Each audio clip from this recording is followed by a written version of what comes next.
नमस्कार। आज हम एक बहुत ही दिलचस्प विषय पर बात करने वाले हैं। ये आजकल टेक की दुनिया में काफ़ी छाया हुआ है, एजेंटिक एआई। हमारे पास जो जानकारी है वो असल में एक गाइड जैसी है जो न सिर्फ ये समझाती है कि ये एजेंटिक एआई आखिर है क्या, बल्कि ये भी बताती है कि अगर कोई इसमें शुरुआत करना चाहे तो कैसे करे। तो आज का हमारा इरादा यही है कि इस गाइड को ठीक से समझें। एजेंटिक एआई की बेसिक्स क्या हैं, कौन से टूल्स लगेंगे और हाँ, सबसे ज़रूरी, अपना पहला डेवलपमेंट एनवायरनमेंट कैसे सेटअप करें। तो चलिए शुरू करते हैं, खोलते हैं इसे। सबसे पहला सवाल एकदम बेसिक, ये एजेंटिक एआई ये है क्या असल में? हमने एआई, मशीन लर्निंग ये सब तो सुना है, ये उनसे अलग कैसे है? बिल्कुल सही सवाल है। देखिए, एजेंटिक एआई को आप एआई का कह सकते हैं अगला पड़ाव समझ लीजिए। ये ऐसे सिस्टम्स होते हैं जो सिर्फ जानकारी प्रोसेस नहीं करते, उनमें खुद से सोचने समझने की क्षमता होती है, तर्क करने की, प्लान बनाने की और फिर उस प्लान पे काम करने की, वो भी बहुत कम इंसानी मदद से या कभी-कभी बिना किसी मदद के। मतलब ये सिर्फ सवालों के जवाब देने वाले जो चैटबॉट होते हैं उनसे आगे की चीज है। हाँ, कहीं ज्यादा आगे। आप देखिए, जो साधारण एआई मॉडल होते हैं ना, वो अक्सर एक खास काम के लिए ट्रेन किए जाते हैं। अच्छा। आपने इनपुट दिया, उन्होंने आउटपुट दे दिया, बस। लेकिन एजेंटिक एआई में कुछ खास बातें होती हैं। जो गाइड है वो 4 चीजों पे जोर देती है। पहला है तर्क क्षमता, रीजनिंग, मतलब सिचुएशन को समझना, ऑप्शंस देखना, फैसला करना। दूसरा है मेमोरी, पिछली बातों से सीखना और उस सीख को आगे इस्तेमाल करना। मेमोरी भी। हाँ, मेमोरी।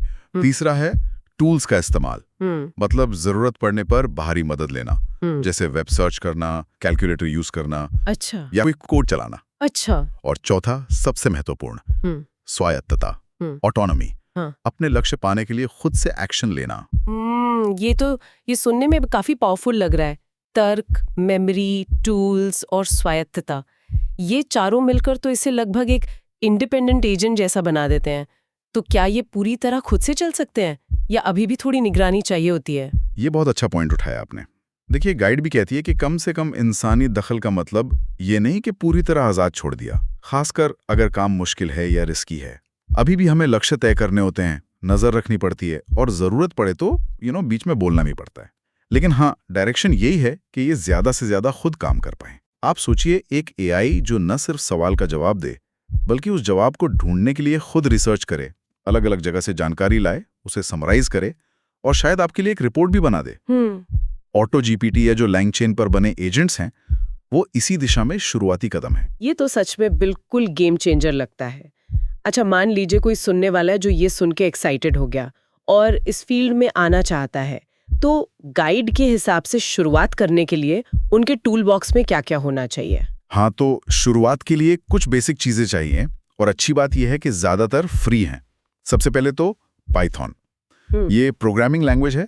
एआई और डेटा साइंस में यही सबसे ज्यादा चलती है। ठीक है। गाइड कहती है वर्जन 3.10 या उससे नया हो तो अच्छा है, लेटेस्ट वाला। हाँ, क्योंकि नई लाइब्रेरीज नए फीचर्स यूज करती हैं। फिर चाहिए एक अच्छा कोड एडिटर या आईडीई कहते हैं उसे। वीएस कोड काफी पॉपुलर है, बहुत अच्छा भी है, पर कोई और भी चलेगा जिसमें कोड लिखना आसान हो। ठीक है। इसके बाद आती है एक बहुत जरूरी चीज, वर्चुअल एनवायरनमेंट। ये सुनने में थोड़ा टेक्निकल लगता है पर है बहुत जरूरी। पाइथन का अपना वीएनवी टूल है, या कोंडा भी लोग यूज करते हैं। इस पर आपने पहले जोर दिया था, क्यों इतना जरूरी है ये? हाँ, इस पर आते हैं अभी। फिर चाहिए फ्रेमवर्क्स जैसे लैंगचेन या लामा इंडेक्स। ये समझिए कि एजेंट बनाने के लिए रेडीमेड ब्लॉक्स जैसे हैं। ये एआई मॉडल को मेमोरी, टूल्स, इन सब चीजों से जोड़ने में मदद करते हैं। ओके। और आखिर में हमें चाहिए एक, आप कह लीजिए, दिमाग, यानी एआई मॉडल। ये आपको ओपन एआई के एपीआई से मिल सकता है या हगिंग फेस जैसे प्लेटफॉर्म से ओपन सोर्स मॉडल भी ले सकते हैं। यही मॉडल असल में सोचते हैं और भाषा समझते हैं। आपने वर्चुअल एनवायरनमेंट पर इतना जोर दिया, ये एक एक्स्ट्रा स्टेप जैसा लगता है। क्या लोग सीधे अपने कंप्यूटर पे ही सब इंस्टॉल नहीं कर सकते? गाइड इसे इतना अहम क्यों बता रही है? हाँ, यहीं पे बात इंटरेस्टिंग हो जाती है। देखिए, वर्चुअल एनवायरनमेंट को इग्नोर करना शुरू में आसान लग सकता है, लेकिन ये आगे चलकर बहुत बहुत सिरदर्द दे सकता है। गाइड बताती है इसके कई फायदे हैं और न करने के नुकसान भी। सबसे बड़ी प्रॉब्लम होती है डिपेंडेंसी कॉन्फ्लिक्ट्स, मतलब निर्भरता का टकराव। अच्छा, वो कैसे? मान लीजिए आप दो अलग-अलग एआई प्रोजेक्ट पर काम कर रहे हैं, ठीक है? ठीक है। एक प्रोजेक्ट को चाहिए लाइब्रेरी X का वर्जन 1.0 और दूसरे को चाहिए उसी लाइब्रेरी X का एकदम नया वर्जन 2.0। अगर आप दोनों को अपने मेन कंप्यूटर पे इंस्टॉल कर देंगे तो वो आपस में लड़ेंगे, फिर ना पहला प्रोजेक्ट चलेगा ना दूसरा। अरे बाप रे। हाँ, वर्चुअल एनवायरनमेंट क्या करता है, वो हर प्रोजेक्ट के लिए एक अलग थलग कमरा बना देता है। उस कमरे में उसकी अपनी लाइब्रेरीज होती हैं, अपने वर्जन होते हैं, वो दूसरों को तंग नहीं करते। अच्छा, तो ये साफ सफाई रखता है एक तरह से। बिल्कुल। और दूसरा बड़ा फायदा है पुनरुत्पादनीयता, मतलब रिप्रोड्यूसिबिलिटी। आपने अपनी मशीन पर कुछ बनाया, बढ़िया चल रहा है, अब आप उसे अपने दोस्त को देना चाहते हैं या सर्वर पे चलाना है। वर्चुअल एनवायरनमेंट ये पक्का करता है कि प्रोजेक्ट के साथ उसकी सारी जरूरी लाइब्रेरीज की लिस्ट भी जाए, सही वर्जन के साथ। उसे requirements.txt फाइल कहते हैं, ताकि वो दूसरी मशीन पर भी ठीक वैसे ही चले। ये तो जरूरी है। वर्चुअल एनवायरनमेंट से ये आसान हो जाता है। क्या इसका कोई असल उदाहरण है, मतलब जहां ये वर्चुअल एनवायरनमेंट ना होने से सच में दिक्कत आई हो? हाँ बिल्कुल। गाइड में ऑटोजीबीटी का जिक्र है, वो कुछ टाइम पहले काफी वायरल हुआ था, एक एजेंटिक एआई टूल। हाँ, मैंने सुना था उसके बारे में। बहुत लोग एक्साइटेड थे उसे यूज करने के लिए, पर हुआ क्या, हजारों लोग उसे चला ही नहीं पाए। उनको अजीब अजीब एरर मैसेज मिलते थे। अच्छा, क्यों? जब पता किया गया तो मालूम चला कि ज्यादातर प्रॉब्लम इसीलिए थी क्योंकि लोगों के सिस्टम पर सही लाइब्रेरीज नहीं थी, या उनके गलत वर्जन थे, या जैसा मैंने कहा, अलग अलग प्रोजेक्ट की लाइब्रेरीज आपस में टकरा रही थीं। गाइड का अंदाजा है कि अगर लोगों ने एक प्रॉपर वर्चुअल एनवायरनमेंट सेटअप किया होता तो शायद 80% दिक्कतें आती ही नहीं। 80%? ये तो बहुत ज्यादा है। तो ये दिखाता है कि ये सिर्फ गुड प्रैक्टिस नहीं है, कई बार ये जरूरत बन जाती है। ये ऑटो जीपीटी वाला किस्सा तो वाकई आंखें खोलने वाला है। लेकिन क्या इतने सारे टूल्स और ये वर्चुअल एनवायरनमेंट का सेटअप ये शुरू करने वालों को डरा नहीं सकता? क्या कोई और आसान रास्ता नहीं है? ये चिंता बिल्कुल जायज है। शुरू में ये सब थोड़ा भारी लग सकता है, लेकिन गाइड का नजरिया ये है कि ये जो शुरू की मेहनत है ना, ये लंबे समय में बहुत काम आती है। हाँ, कुछ प्लेटफॉर्म्स या सर्विसेज होंगी जो शायद सेटअप आसान बना देती हों, लेकिन अगर कोई वाकई समझना चाहता है कि अंदर क्या चल रहा है और अपने एजेंट्स पर पूरा कंट्रोल चाहता है, तो ये बेसिक सेटअप सीखना बहुत जरूरी है। और अच्छी बात यह है कि एक बार आप समझ लेते हैं तो ये प्रोसेस काफी सीधी हो जाती है। गाइड का मकसद यही है कि इसे स्टेप बाय स्टेप समझाया जाए। ठीक है, मान लिया। तो अब मान लेते हैं कि कोई सुनने वाला हिम्मत करता है, पाइथन और VS कोड इंस्टॉल कर लिया। अब वो वर्चुअल एनवायरनमेंट बनाने का पहला प्रैक्टिकल स्टेप कैसे लें? क्या वो टर्मिनल कमांड रटने पड़ेंगे? देखिए, ऑडियो में कमांड बताना शायद उतना हेल्पफुल ना हो, लोग सुनकर टाइप नहीं कर पाएंगे, है ना? हाँ, वो तो है। गाइड में ये कमांड साफ साफ दिए हुए हैं, लेकिन जरूरी है कि हम प्रोसेस के पीछे का लॉजिक समझें। पहला स्टेप है, अपने प्रोजेक्ट के लिए एक नया फोल्डर बनाइए। ठीक है। फिर उस फोल्डर के अंदर जाकर टर्मिनल खोलिए और वर्चुअल एनवायरनमेंट बनाने का कमांड चलाइए। ये कमांड पाइथन को कहता है कि भाई, इस फोल्डर के लिए एक अलग साफ सुथरी पाइथन की दुनिया बना दे। गाइड में Python -m vnn agent environment जैसा कमांड दिया है। एजेंट एनवायरनमेंट उस दुनिया का नाम है, आप कुछ भी रख सकते हैं। ओके, एजेंट एनवायरनमेंट नाम हो गया। हाँ, जब वो बन जाए तो उसे एक्टिवेट करना होता है। मतलब आप टर्मिनल को बताते हैं कि अब से मैं जो भी पाइथन का काम करूंगा या लाइब्रेरी इंस्टॉल करूंगा, वो इसी एजेंट एनवी वाली दुनिया में करना, मेरे मेन कंप्यूटर में नहीं। इसको एक्टिवेट करने के कमांड थोड़े अलग होते हैं, विंडोज, मैक, लिनक्स के लिए, वो गाइड में है। ठीक है, एक्टिवेट हो गया। फिर एक बार एक्टिवेट हो जाए, आपको टर्मिनल के प्रॉम्प्ट में वो नाम दिखने लगेगा, एजेंट एनवी जैसा। तब आप पिप इंस्टॉल यूज करके लाइब्रेरीज इंस्टॉल कर सकते हैं, जैसे पिप इंस्टॉल ओपनएआई, लैंगचेन वगैरह। ये सब अब सिर्फ उसी एजेंट एनवी वाली दुनिया में इंस्टॉल होंगी। अच्छा, तो मतलब कमांड याद रखने से ज्यादा जरूरी ये समझना है कि हम प्रोजेक्ट के लिए एक अलग खेलने का मैदान बना रहे हैं और फिर उसी मैदान में अपने खिलौने यानी लाइब्रेरीज रख रहे हैं। क्या बात है, बिल्कुल सही पकड़ा आपने। ये बहुत अच्छा तरीका है इसे याद रखने का। ये अलग मैदान ही कॉन्फ्लिक्ट से बचाता है और चीजों को ऑर्गेनाइज रखता है। ठीक है जी, तो मैदान तैयार है, खिलौने भी आ गए। अब कैसे पता चले कि सब सही से जुड़ गया है, काम कर रहा है?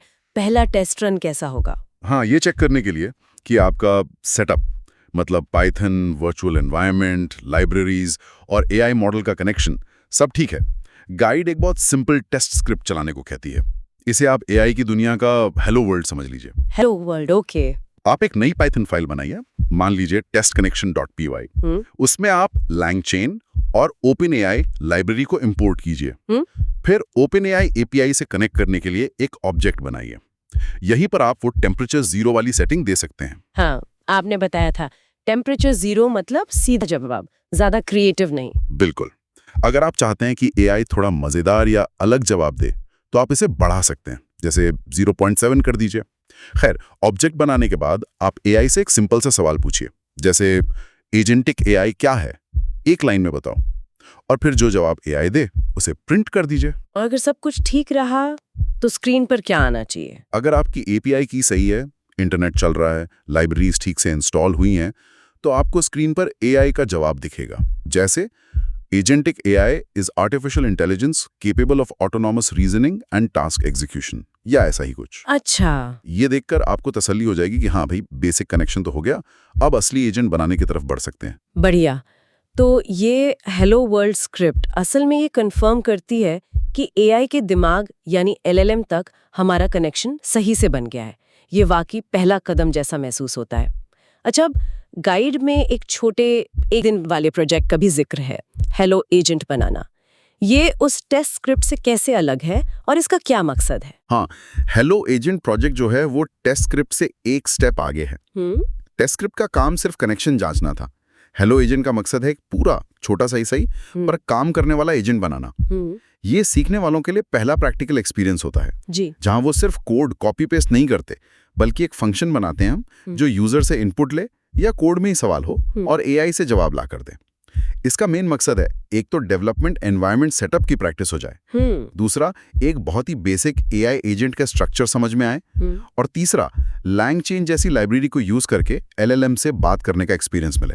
तो इस हेलो एजेंट को बनाने में क्या-क्या करना पड़ता है? क्या ये बहुत मुश्किल है? नहीं, गाइड ने इसे जानबूझकर सिंपल रखा है ताकि जो लोग शुरू कर रहे हैं वो इसे एक दिन में कर लें और उनका कॉन्फिडेंस बढ़े। इसमें कुछ मेन स्टेप्स हैं। पहला तो एनवायरनमेंट सेटअप, वही जो हमने बात की, फोल्डर, वर्चुअल एनवायरनमेंट, एक्टिवेशन और पिप इंस्टॉल OpenAI LangChain। ठीक है, वो तो हो गया। दूसरा कोड लिखना। एक पाइथन फाइल बनाइए जैसे helloagent.py, उसमें कोड लिखिए, पहले लाइब्रेरीज इंपोर्ट कीजिए, फिर एक फंक्शन बनाइए, मान लीजिए ask agent नाम से। ये फंक्शन एक सवाल स्ट्रिंग लेगा इनपुट में। फंक्शन के अंदर ये OpenAI LLM से कनेक्ट करेगा, टेम्परेचर 0 के साथ शायद, सवाल LLM को भेजेगा और जो जवाब मिलेगा उसे वापस रिटर्न कर देगा। ओके। तीसरा, एजेंट को चलाना। स्क्रिप्ट के आखिर में आप इस आस्क एजेंट फंक्शन को कॉल कीजिए। आप चाहें तो कोड में ही एक सवाल लिख दें, जैसे explain agentic AI in simple terms. फिर फंक्शन को कॉल करके जो जवाब मिले उसे प्रिंट कर दें। साथ में कुछ फ्रेंडली मैसेज प्रिंट कर सकते हैं, जैसे रोबोटे हेलो एजेंट तैयार है, या एजेंट से पूछ रहे हैं सवाल और एजेंट का जवाब एआई का जवाब। अच्छा, यूजर्स से इनपुट लेने की जरूरत नहीं है अभी? हाँ, शुरू में इसे सिंपल रखने के लिए आप सवाल कोड में ही डाल सकते हैं। फोर्थ स्टेप है टेस्टिंग। स्क्रिप्ट को टर्मिनल से चलाइए, पाइथन हेलो एजेंट PY, और देखिए कि आउटपुट सही आ रहा है या नहीं। इस प्रोजेक्ट के आखिर में एक सीखने वाले के हाथ में क्या आता है? सिर्फ एक चलती हुई स्क्रिप्ट? उससे कहीं ज्यादा। जब ये प्रोजेक्ट पूरा होता है तो उनके पास होता है एक तो काम करता हुआ हेलो एजेंट PY स्क्रिप्ट। ये उनके पहले एआई एजेंट का प्रूफ है। दूसरा, एक requirements.txt फाइल। गाइड इस अच्छी आदत पर बहुत जोर देती है। वर्चुअल एनवायरनमेंट में पिप फ्रीज requirements.txt कमांड चलाने से ये बन जाती है। इसमें प्रोजेक्ट में यूज हुई सारी लाइब्रेरीज और उनके बिल्कुल सही वर्जन लिखे होते हैं।